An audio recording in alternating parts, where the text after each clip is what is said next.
શ્રી મોદી સાહેબના નેતૃત્વ અને દિશા દર્શનમાં એક વર્ષ સુધી આવા સ્મૃતિ સમારોહની ઉજવણી થવાની છે. આવા રાષ્ટ્રીય ચેતનાસભર ઉજવણીમાં આજે વધુ એક ગરિમામય ઉજવણીનો અવસર છે. 1875માં લખાયેલા આપણા વંદે માતરમ ગાનના 150 વર્ષ આજે પૂર્ણ થયા છે. તેની રાષ્ટ્રવ્યાપી ઉજવણી વડાપ્રધાન શ્રી મોદી સાહેબના માર્ગદર્શનમાં થઈ રહી છે.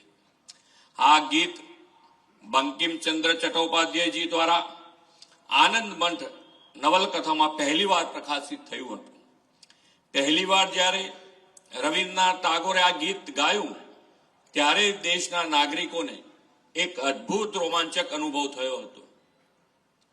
વંદે માતરમ માત્ર એક ગીત નથી, એ તો ભારતના આત્માનો નાદ છે. તે રાષ્ટ્ર પ્રેમની એવી પવિત્ર ધ્વનિ છે જે દરેક ભારતીયોના હૃદયમાં અંતર ઉર્જા, શ્રદ્ધા અને સંકલ્પ જગાવે છે. આ એવો ક્રાંતિકારી મંત્ર છે કે જેને બોલતા જ 140 કરોડ ભારતીયોના હૃદયના તાર રણઝણી ઉઠે છે અને માતૃભૂમિ પ્રત્યે વંદનનો ભાવ સમર્પણમાં પરિવર્તિત થાય છે.